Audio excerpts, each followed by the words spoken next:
estamos hablando de personas que no tienen ni idea la tormenta que viene. Que están hablando de cosas mirando el espejo retrovisor, sin preparar a sus poblaciones, a sus estados, a sus mecanismos, a sus gobiernos, sin empezar a pensar, ver cómo se adaptan. Che, ¿tenemos piloto para la lluvia que viene? ¿Piloto? No, ¿qué lluvia? No, allá se viene. No, fíjate que ahora está lindo, disfrutemos el camping. No. Necesitamos gente que diga, che, ¿tenemos piloto para la tormenta que viene? Piloto es educación, estructura, sistema, prevención, reflexión, políticas preventivas de todo orden y color. Porque esta tormenta me parece que está por llegar rápido, ¿eh? No vamos a poder estar acá 3 días acampando. Va a llegar antes. Pues dice, no, nosotros relajados tenemos 4 años, después que se arregle otro. En 4 años estamos tranquilos. No, 4 años una eternidad. Maribel. Disculpa, José María, que te interrumpa, era para avisarte que ya son las 9:12, si te parece, o si Sí, querés claro que que arranquemos. sí. Por supuesto, además me estoy poniendo reiterativo. Gracias, Maribel. En definitiva, el concepto es, o intenté ayudar a pensar, la ciencia es revolucionaria. La ciencia es revolución. Y la ciencia revoluciona una cosa tras otra, tras otra, tras otra. Y di ejemplos de todo tipo y su impacto. Positivo, el supermercado. Desafiante, la inteligencia artificial, que puede llegar a ser desastrosa o maravillosa. Y negativo, como puede ser la bomba atómica o una bomba biológica. La ciencia es revolución permanente. Ahora vamos a escuchar reflexiones de autores, vamos a ir de a poco, y Maribel, ayúdame a pensar, ¿los 5 alumnos tienen 5 textos distintos o tienen el mismo texto? ¿Cómo organizamos? A mí me gustaría escuchar a uno, tomar eso, compartir algunas reflexiones, luego escuchar al otro y así. Sí, todos tienen textos diferentes. Muy bien. ¿Por quién empezamos, Maribel? Por Andrés Montenogo. Él le tocó el texto de la Revolución Científica de Alfredo Martínez. Si puedes, estás ahí, Andrés, si querés arrancar. Hola, ¿se escucha? Sí, perfecto, Andrés. Perfecto. Bueno, para el autor, la revolución científica tiene su origen en la revolución astronómica, iniciada por Copérnico y continuada por, bueno, acá los apellidos pueden fallar, porque no sé la pronunciación. Tycho Brahe, Kepler y Galileo. Copérnico es el último de los astrónomos antiguos y el primero de los modernos. Insatisfecho con la deficiencia del sistema ptolemaico e influenciado por el neoplatonismo, comienza una profunda reforma en la astronomía, poniendo la Tierra en movimiento y desplazándola del centro del universo para darle ese lugar al Sol. Su teoría, contraria a la física aristotélica y el sentido común de la época, es cuestionada por los teólogos protestantes y por la Iglesia católica, mientras que es muy bien recibida por algunos astrónomos de mentalidad neoplatónica, entusiasmados con las armonías copernicanas y con el lugar que se le otorgaba al Sol en el nuevo sistema. El danés Tycho Brahe crea un sistema astronómico inspirado en el copernicano, pero mantiene la Tierra inmóvil en el centro del universo para salvar los problemas físicos y teológicos provocados por el movimiento terrestre. Más allá de su sistema, este astrónomo realiza observaciones muy precisas que van a ser fundamentales para el desarrollo teórico de Johannes Kepler. Kepler, influido por la filosofía neoplatónica, radicaliza las ideas copernicanas y con los datos legados por Brahe crea el primer sistema astronómico que logra combinar simplicidad y precisión. Más tarde Galileo, haciendo uso de un instrumento novedoso, el telescopio, realiza importantes hallazgos en el campo de la astronomía observacional que le otorgan una base empírica a los argumentos en favor del copernicanismo. Estas modificaciones en astronomía tienen consecuencias en el ámbito de la mecánica y de la cosmología. Copérnico, Kepler y Bruno son los primeros que tratan de solucionar el problema físico de una Tierra en movimiento. Galileo se aleja de la física aristotélica, que buscaba conocer las causas del movimiento, e intenta estudiar el movimiento desde las matemáticas.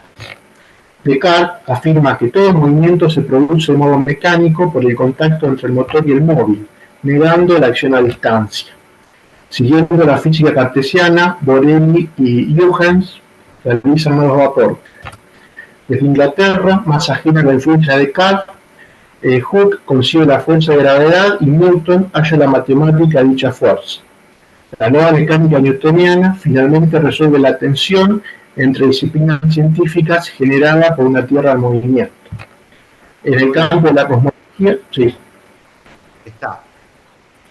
Andrés está contándonos un poco distintas piezas que distintos científicos de la astronomía fueron encajando en el rompecabezas para entender, o mejor dicho, no entender, cambiar la interpretación de cómo era lo que nos rodeaba, ¿verdad, Andrés? Lo que podemos llamar como revolucionario de la astronomía y de la física, que van más o menos, Andrés, ¿de qué año hasta qué año estás describiendo este periodo histórico? Y este periodo se inicia con Copérnico, que es, no sé si debe ser 1400 o por el 1500. Eso, las fechas no las tengo. Del siglo XV, buscá. Y hasta... Sí. Y hasta Newton, que es ya siglo XVIII, creo, ¿no? Sí, bueno, muy bien. Siglo XVI y XVII es el corazón. Siglo XVI y XVII. Tienen que ubicar la revolución de la astronomía y de la física inicial, la revolución moderna, la ubicamos ¿dónde? En el, más allá de elementos secundarios, el corazón es siglo XVI y siglo XVII. 1500, 1600. Allí se dan una serie de cosas hasta el 1700. Muy bien, Andrés, ¿qué reflexión no astronómica, sino epistemológica o filosófica de la ciencia te queda para aportar? ¿Qué elementos comunes encontraste? ¿Qué reflexión hiciste vos? ¿Qué es lo que te llamó la atención? No, es interesante cómo el proceso no es lineal. Y la influencia que tiene tanto la teología como la ideología en la deformación de los distintos sistemas, ¿no? Por ejemplo, Bright intenta conciliar Copérnico, por un lado, con la cuestión teológica para que le cerrara el sistema, digamos. Cómo las ideas del momento, digamos, van influyendo en la concepción que tienen del cosmos, ¿no? Y cómo no es un proceso que incluso algunos que estaban más avanzados en la cuestión astronómica no eran buenos físicos, por ejemplo. O sea, eh, algunos que llegaron a conclusiones muy jugosas en astronomía, no tanto en física. Por ejemplo, Copérnico no era muy buen físico, pero sin embargo fue el que inició el proceso. Gracias, Andrés, por tu aporte. Fíjense que en la lectura de Andrés aparecen elementos que yo quiero destacar hoy a la noche. La primera, la ciencia no solo es revolucionaria del mundo que tenemos, sino que modifica el poder. Es un factor de cambio o de consolidación del poder, depende de quién lo disponga. Si vos tenés el poder, sos un pastor, un cura, que explicás cómo es el mundo, y viene un científico que dice, todo eso es macana, el mundo no funciona así, funciona así, hay un ataque directo a quien tiene el poder, quien tiene la verdad. Por lo tanto, hay una puja. Lo que nos dice Andrés es, hay una puja, una tensión, un conflicto para ensamblar ciencia y religión. Ciencia y religión. Ese conflicto, les pregunto a Andrés y a los demás, ¿es solo una tensión y un conflicto por cómo es el universo en el siglo XVII o pueden encontrar la misma tensión entre ciencia y religión hoy? ¿Qué ejemplos podrían aportar? No, y hoy es lo mismo, el conflicto. Podemos aportar lo de la inteligencia artificial con lo que dice el Papa, ¿no? Que está pidiendo como una normativa para que no se deje tanta gente sin trabajo. Es un conflicto. Vos tenés un desarrollo tecnológico y por otro lado tenés una postura opositora en donde busca eh, un acercamiento de partes, digamos. Bien. Es un tipo de conflicto muy bien marcado por Martín entre iglesia y religión, entre ciencia e iglesia, pero de orden secundario. El orden primario no es sobre una posición política de la iglesia, una posición de la iglesia le gustaría que no se eliminen tantos empleos o no, que también está muy bien el ejemplo, pero hay otros conflictos mucho más esenciales. Por ejemplo, la manipulación genética.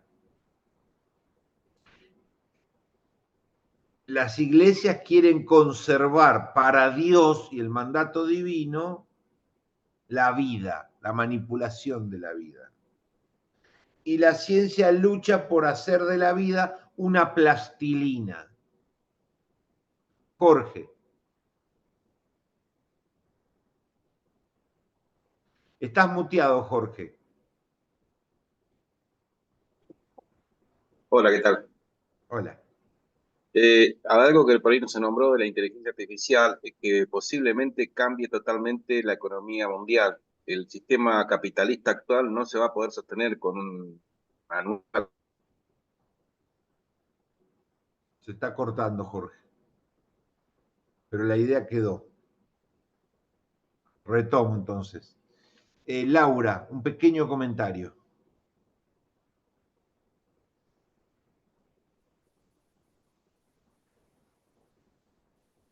No. No se escucha, Laura. No. Paso la palabra a Jonathan, porque si no quedamos todos esperando. Jonathan. Gracias, profe. Yo creo que hoy en día, en la actualidad, es como que la ciencia está más complementada con la religión, ¿sí? O la razón se complementa un poco más con la fe, más que nada teniendo en cuenta lo que leía del libro de Humberto Eco, cuando habla de que, por ejemplo, él revaloriza la teología como una ciencia que es más racional y en contraposición al pensamiento milagroso, mágico.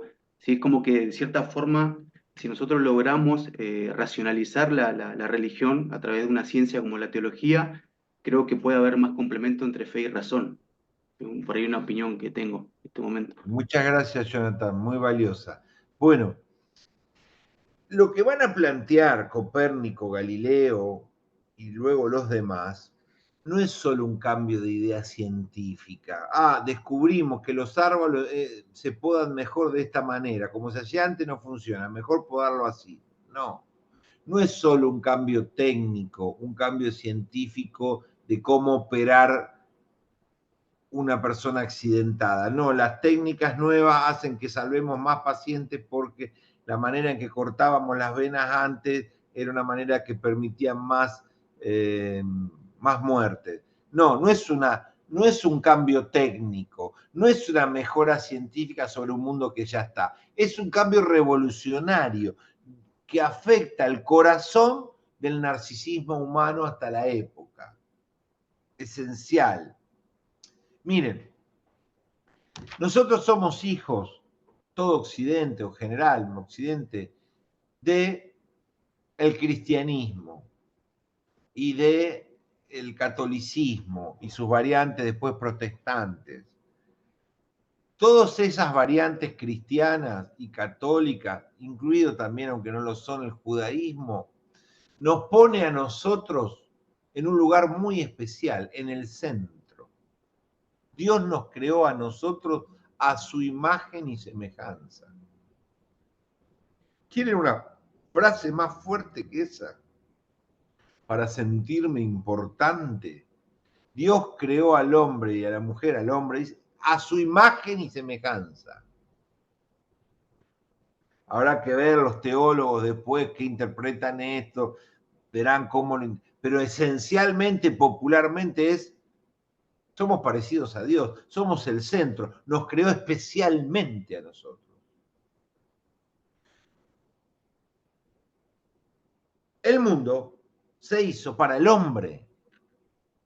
El hombre no es en la imagen cristiana un virus mutante que se va adaptando, no.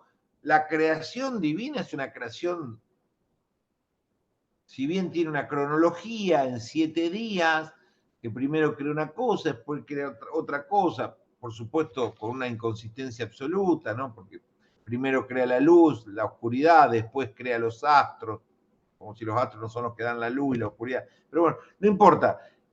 Estamos hablando de conocimientos muy antiguos, muy precarios científicamente, que cuentan una historia, una narrativa sobre cómo fue creado el mundo. Entonces, el mundo fue creado para el hombre, no para los extraterrestres, no para el vacío, para el hombre en el centro. Y el cristianismo desarrolló esta idea. Dios, el hombre, nosotros somos los intermediarios entre Dios y el hombre, ¿no? Somos el abogado en el divorcio. Vamos y venimos, le digo a tu esposa, le digo a tu, voy y vengo, hablo con uno, hablo con otro, es el mediador, ¿no? El mediador a ver cómo va a ser este divorcio. Bueno, lo mismo es la iglesia va y viene, interpreta, baja, te dice, escucha, te administra la ida y la vuelta con Dios, digamos, y con la muerte y con todo lo demás. Entonces ese mediador, Dios y nosotros, en el centro, la tierra para nosotros. Cuando la revolución de la ciencia nace y empieza a tratar de usar algo que no se usaba, o no se usaba de esa manera, que es la experimentación y el desarrollo de instrumentos empíricos para poder descubrir cómo es el mundo. Un metro, un telescopio, ¿no? Un termómetro.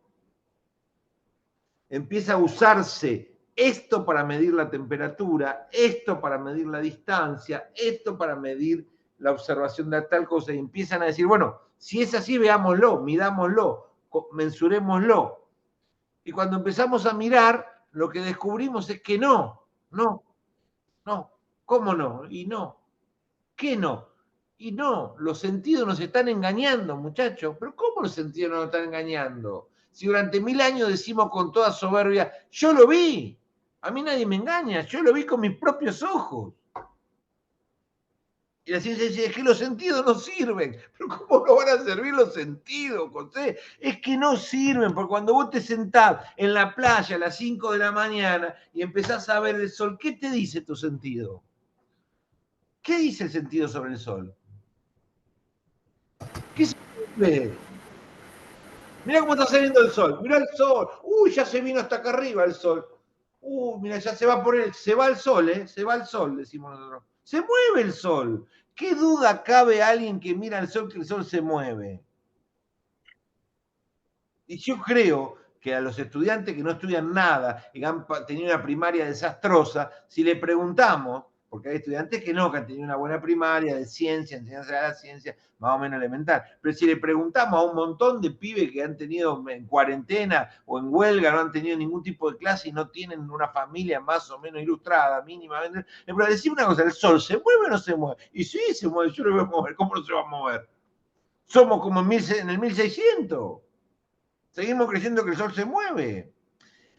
¿Por qué? Porque los sentidos nos indican que el sol se mueve.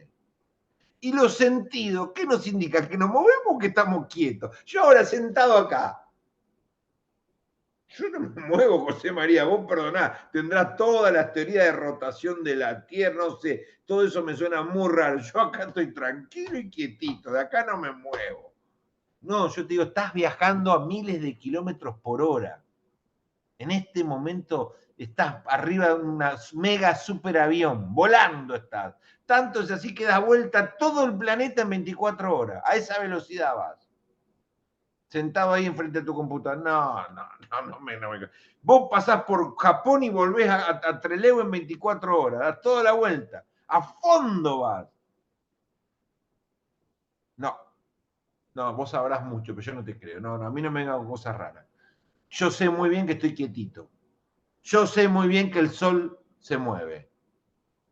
Y así en todos los sentidos.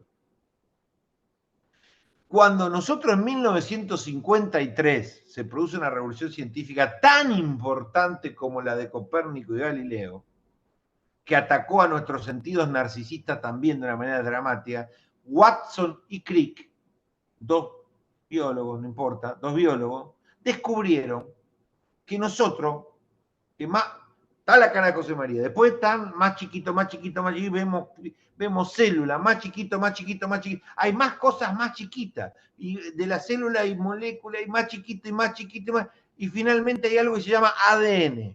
Los tipos descubren que estamos hechos de ADN, que después se va a descubrir que está hecho de muchas cosas el ADN a su vez, más chiquita. Y que el ADN humano, por eso tienen el premio Nobel, el ADN humano niega las razas. Niega lo que... No, si vos la vemos, Noelia y Juancito son rubios, Pedrito y Luis son negros, los otros son chinos, totalmente distintos. Unos son negros y otros son rubios. No va a comparar un africano de Nigeria con un alemán de Baviera y con un chino de Pekín. Totalmente distintos. Las razas. Y educamos a las generaciones tras generaciones, de que había razas, que éramos muy distintos genéticamente y que los rubios una cosa y los negros eran otro. Cuando se estudió de qué estaban hechos los negros y de qué estaban hechos los rubios, se descubrió que no estaban hechos distintos, estaban hechos de lo mismo. Que no había ninguna diferencia, que eso eran fenómenos adaptativos a climas, pero que no, los ingredientes del pan eran iguales. Y después descubrimos algo mucho peor, que los ingredientes de ese pan son casi igual a lo de los monos. Casi. Lo de los monos tienen un poquito de queso rallado y justo nosotros no lo tenemos. Y eso es lo único que nos hace. El resto, la sal, el agua, la harina, la levadura, todo lo mismo que el mono, nada más que los monos tienen queso rallado y nosotros no. Y resulta que el mono es muy parecido a la mosca. No, pará, vos me estás diciendo que sos parecido a la mosca. Sí, que tenés los mismos ingredientes, te falta una cosa. O sea, entonces, ¿cómo pones el agua? Si la pones primero o la pones segundo, si primero pones la harina o primero pones la levadura o primero pones la sal, te cambia, ¿es pan o mosca? Pequeños cambios en la composición de la mezcla hace que seamos humano o mosca, o mono, o elefante. Entonces lo que descubrimos en 1953, que nos traumó terriblemente, como nos traumó terriblemente lo que nos contó Galileo, es que no somos el centro de nada, totalmente especial y distinto a los demás, ni al planeta, ni al universo, ni a las especies. Son ataques narcisistas al amor propio de lo que somos. Nosotros somos especiales, somos muy especiales, muy distintos a la ballena y a la luna. A nosotros nos hizo Dios. Y la ciencia dice, no. Lo que vamos demostrando es que no. Entonces Galileo lo que le dice a la iglesia y al régimen político vigente, lo mismo que Watson Crick le dice al régimen racista vigente, es, señores, su régimen está sostenido por falsedades. No son así. Los pilares que nos enseñan no son así. No somos el centro ni del sistema solar ni del universo. Somos una pelota más, de las más chiquitas e insignificantes, que da vuelta entre millones de pelotas que van para todos lados. Y no hay nada, salvo el agua, que nos haga muy distinta al resto de las pelotas que están en el barrio. Y eso es terrible. ¿Cómo? Somos lo mismo. ¿Cómo? Júpiter también tiene luna, el otro también tiene luna, el otro también tiene temperatura, el otro gira también, todos giran, todo más o menos lo mismo. Cambia que la composición de la mezcla hace más frío acá, más calor acá, porque está más cerca del sol, pero más o menos, y todas esas piedras de dónde vienen, y la luna es un pedazo de la Tierra, pero ¿cómo un pedazo de la Tierra? Nos empiezan a volar la cabeza con explicaciones que rompen esa armonía, esas verdades verticales donde el Dios, la iglesia y nosotros estamos en un sistema ordenado, en el centro. Janina quiere decir algo. y no sé si me escucho. Sí, perfecto. Bien, porque veo que mi micrófono está andando medio. No, quería agregar que si bien la Iglesia en sus principios hizo fuertes ataques a la revolución científica en sus inicios, pero no nos olvidemos, ya que hablamos de Watson y Crick, que Gregor Mendel fue uno de los padres de la genética y fue un monje, ¿no? Y no nos olvidemos de cientos de sacerdotes salesianos que salieron al mundo, a las Américas, y que llevaron no solamente estudios, sino que llevaron la medicina. De hecho, en la Patagonia los primeros hospitales fueron traídos por los salesianos. Así que creo que dentro de todo la Iglesia ha comulgado con la ciencia, en algún momento se amigó, no siempre estuvieron confrontados. Gracias, Janina. Bueno, está bueno que discutamos y que haya diversidad de opiniones porque eso nos enriquece. Algunos elementos de lo que plantean adhiero. La Iglesia, como todos los organismos de poder, se va acomodando porque no podés sostener un lugar de poder si quedás en orsay absoluto, si quedás fuera de juego racionalmente, digamos, y eso te aísla y te somete a la extinción. Toda institución de poder busca perpetuarse y se va adaptando. Y eso está bien, y es bueno mencionar que la Iglesia se ha ido adaptando, pero con dificultades.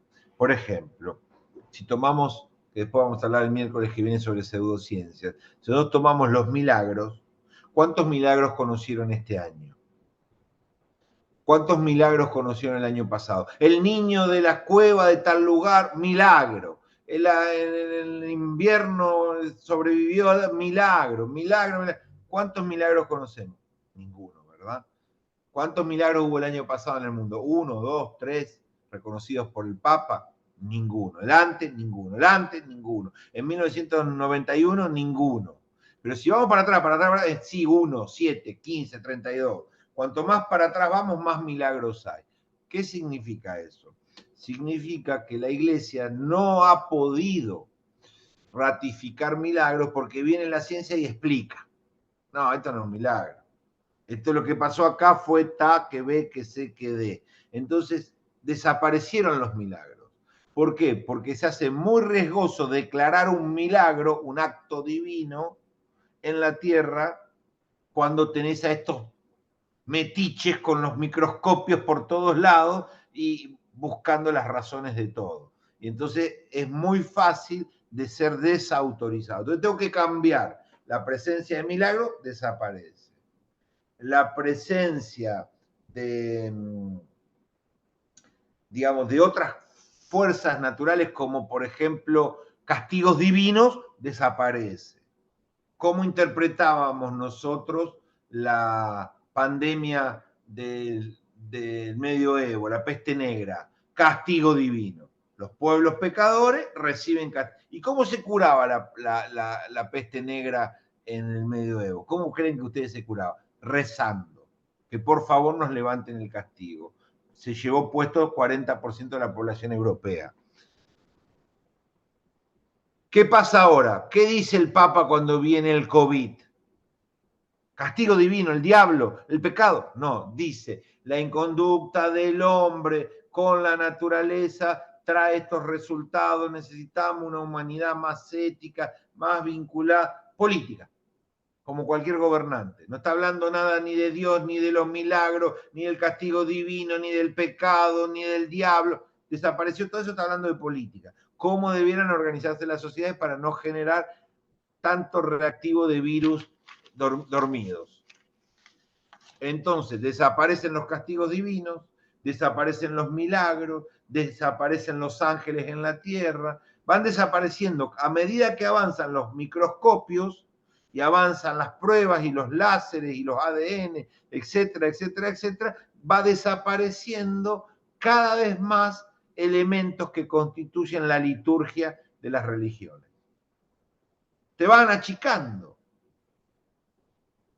Entonces, ¿qué es lo que sucede? No, sí hay una tensión. Hay una tensión porque yo quería explicar el mundo, yo era el intérprete del mundo, traduciendo a Dios y lo que nos pasa. Pero padre, ¿por qué nos pasa? Y nos pasa esto, porque pero padre, ¿usted cree que Dios cree que sí, no, lo que pasa? Siempre hay una interpretación sobre el mundo basado en textos, en historia y en creencias divinas que hacían de intérprete. Esas interpretaciones están en pleno repliegue, desaparición. Y eso es un ataque muy grande a la autoridad, porque si ya no tengo que ir a misa para preguntarle por qué me contagio, ya no tengo que ir a misa para preguntarle por qué salió mal la operación, ya no tengo que ir a misa para preguntarle por qué soy estéril, ya no tengo que ir a misa para preguntarle un montón de cosas que me lo explica la doctora, entonces ya tengo 1000 razones menos para asistir. ¿Qué me queda para ir? La muerte. La única razón por la cual sigue con fuerza la religión en el mundo es por la muerte, que nos vuelve loco, que nos desespera, que no la entendemos, que no la aceptamos, que instintivamente intentamos resistirnos y la muerte se transforma en no puede ser lo último, no debe ser lo último. Hay alguien que me debe ayudar a interpretar lo que viene, debe haber más cosas y yo tengo que ir a ver quién, cómo, de qué manera puedo lo que viene, lo que está del otro lado, la muerte. Va quedando, no lo único, pero va quedando como el corazón reducido de la función religiosa predominante, no es lo único, pero predominante. Pero da la ecuación de que tampoco podemos decir ya, por razón divina, por qué vivimos hasta donde vivimos. Ya también desapareció eso. Ya no le vamos a decir al papa o al cura de la esquina o al pastor, padre, ¿por qué se murió mi tío a los 45 años? ¿Qué tenía tu tío? Cáncer de pulmón, era minero. Y no sé, Dios tiene... Los caminos de Dios son insondables. Nadie va a decir los caminos de Dios son insondables. Van a decir, lo que pasa es que tuvo 20 años en el socavón y los pulmones. Padre, ¿por qué nos pasó a nosotros? ¿Qué es lo que te pasó a vos? Y bueno, mi madre tenía 92 años y se nos fue. No. Cada vez más la ciencia está estirando la vida, postergando la muerte. Cada vez más estamos pisando los 100 años. Eso sí va a demorar un poco más que la inteligencia artificial, pero nosotros vamos a un mundo donde probablemente, un sector pudiente de las clases medias del mundo viva 130, 150 años con mucha facilidad. Estoy hablando de gente integrada al sistema sanitario con posibilidades de recursos materiales, donde los trasplantes, donde la compra de órganos artificiales, en donde los nuevos sistemas de medicamentos hechos a dedo específicamente a medida de esa persona, rompan finalmente la barrera de los 90 y nos lleven a la barrera de 120, 130. Estamos muy cerca. ¿Por qué? Porque gracias a la ciencia, digamos, genética, y a la manipulación genética y a CRISPR y a unas técnicas específicas, se están pudiendo evitar enfermedades degenerativas, hereditarias, manipular remedios, manipular problemas, y estamos a punto de ir a una fabricación de remedios revolucionaria con enorme, por ejemplo, con enorme cantidad de nuevas vacunas, donde antes teníamos una, después pasamos a tener 5, después pasamos a tener 15. Hoy no sé si alguien sabe, me puede ayudar, pero la receta de vacuna disponible en la Argentina deben ser 2 decenas, por lo menos deben ser más de 20, de tipos de vacunas que tenemos acceso. Y si mañana tenemos más de 200, en vez de 20, si el cambio revoluciona, no sé, 20, no soy especialista en el tema, pero estoy seguro que va a haber más de 20 vacunas dando vuelta de distinto tipo. Algunas obligatorias, otras no obligatorias. Y si en vez de tener 20 vacunas que evitan 50 enfermedades, pasamos a tener 100 vacunas que evitan 2000 enfermedades, ¿cuánto vamos a vivir? ¿Cómo vamos a tener de 20 a 200 vacunas? Vos estás pasado de droga. Perdón, los tiempos se están acelerando. El tiempo entre fabricar la primera vacuna y la segunda fueron muchos años. Entre la octava y la 10ª fueron pocos años. Y la última, en la pandemia, la fabricamos en 8 meses. En 8 meses fabricamos una vacuna que salvó 1.000 millones de seres humanos. ¿Y si ahora podemos fabricar nuevas vacunas en vez de 8 meses, en 4 meses? ¿Cómo vamos a fabricar una vacuna, una enfermedad nueva en 4 meses, José María? La fabricamos en 8, en el 2021. Bueno, por eran circunstancias, había una... No, porque ahora tenemos todos los sistemas de inteligencia artificial y de estudio genético aplicados a la resolución de enfermedades. Estamos en las puertas de que el año que viene o a final de este año aparezcan 3, 4 vacunas, el otro año 3, 4 vacunas, y en 5 o 6 años hayan aparecido 30, 40 vacunas más para 700 enfermedades, o 50 enfermedades, o 100 enfermedades. Eso nos va a poner a los que accedan a esas vacunas y tengan una vida integrada al sistema sanitario en 120 años así. Y muchos dicen, bueno, pero la barrera de los 125 años no se va a poder romper porque ya hay estudios que dicen que hay una gota. Espera, lleguemos a los 120 años, que nuestros hijos todos lleguen a los 120, 130, la mayoría. Después vemos si hay una barrera para pasar a los 170 años. Pero estamos en las puertas de que la generación más joven, integrada, de clase media, acceso a nuevas vacunas, llegue a 130 años. ¿Cómo va a ser el mundo de vivir 130 años sin trabajar? No sé, yo me voy a encontrar con una señora en el supermercado y decir, yo vos te conozco, y fuiste esposo mío hace 80 años, ¿te acordás? Ah, bueno, era mi primer matrimonio, me había olvidado ya. Porque tuve 5 matrimonios y ya la tuve de esposa a los 24, tengo 106, ya me había olvidado, hace 50 años que no te veo, nena, ¿qué es de tu vida? Así va a ser el mundo. No, ciencia ficción, no. Ahora, hay algo que no estamos pudiendo resolver, que es la crisis ambiental. Nos estamos consumiendo todos los recursos y no estamos pudiendo acompañar esta extensión de la vida con la extensión del planeta. Cada año que le agregamos de vida a la humanidad, no es proporcional, no quise decir esa relación, pero pareciera que cada año que le agregamos de vida al humano le quitamos de vida al planeta, porque estamos consumiendo todos los recursos y no hay plan B.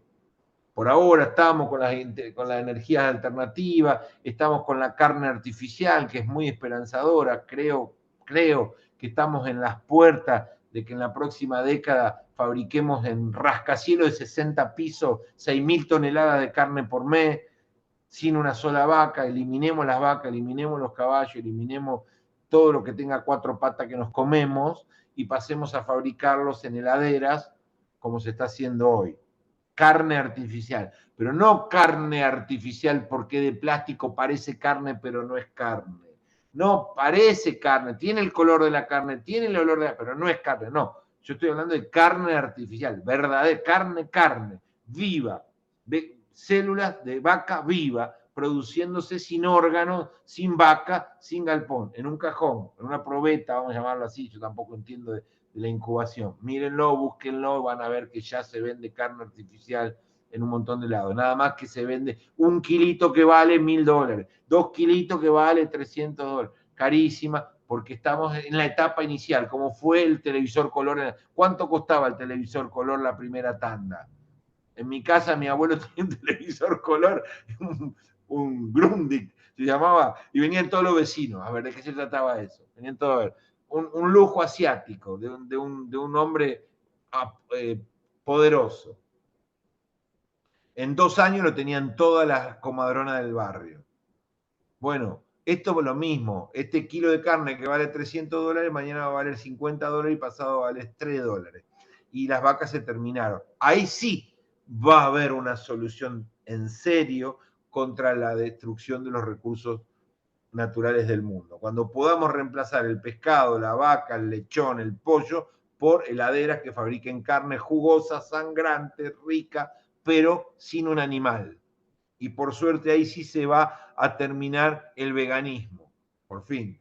Nadie va a tener que llorar por comerse un bife. Todos van a estar contentos comiéndose un bife porque no va a haber un ser que haya sufrido para que ellos se lo puedan comer. Chau veganismo, paz para todos. Mi hija es vegana y digo, Paloma, ponete las pilas y empezate a comprar unos bifes artificiales.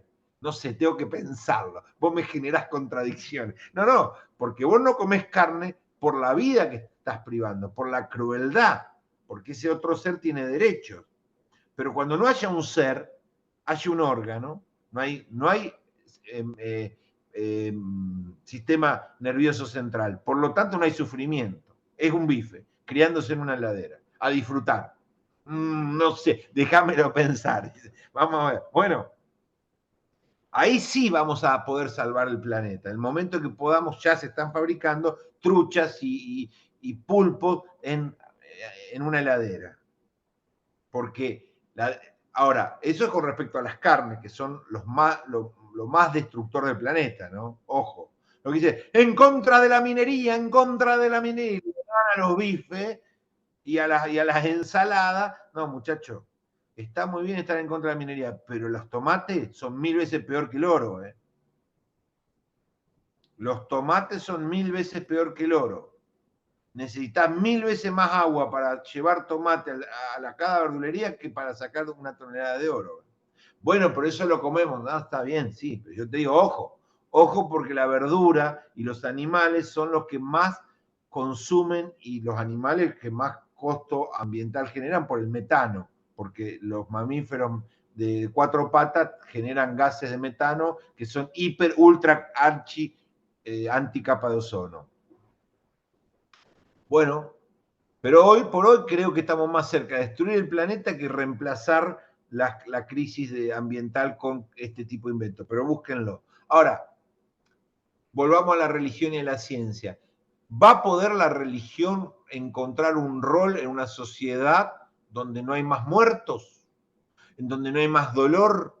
¿En donde no hay más destrucción de la vida desde ese punto de vista? Sí, se la va a arreglar con, bueno, está bien. Va a tener que encontrar nuevas maneras de ser la mediadora entre qué y qué. Bueno, es un desafío. Siempre las religiones se la arreglaron a esta impulsión antropológica para seguir vigentes y yo creo que tienen grandes chances de seguir vigentes en el mundo, readecuándose, porque el humano es un ser muy especial que siempre necesita ayudas espirituales de todo orden y se va cambiando. Pero ya no lo vamos a ir a ver al pastor por una larga lista de cosas, entre otras todas las que hablé.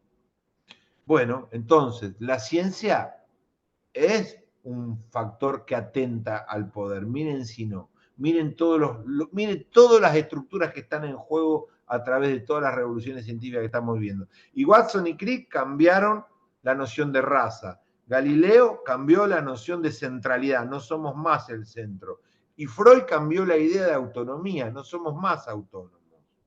O plenamente autónomos. Y no somos más plenamente autónomos. Hay algo en nosotros inconsciente que juega un rol que nosotros no manejamos, no dominamos, que nos afecta, que nos condiciona, que nos limita. ¿Qué decimos todos nosotros? Yo hago de mi vida lo que quiero, por ejemplo, ¿no? Uno siempre dice tonterías, así que uno dice, yo de mi vida hago lo que quiero, soy autónomo, soy libre, a mí nadie me dice lo que hay que hacer, yo decido mi vida. Uno dice esa tontería todo el tiempo. Después viene un tío y te dice, che, sos igual a tu vieja vos, ¿eh? Muy igual a mi vieja. Idéntico saliste. ¿Te gustan las mismas cosas? ¿Cómo? Resultó que yo que iba a ser libre, iba a decidir, soy un calco, continúo un montón de hábitos, conductas, gustos de otro.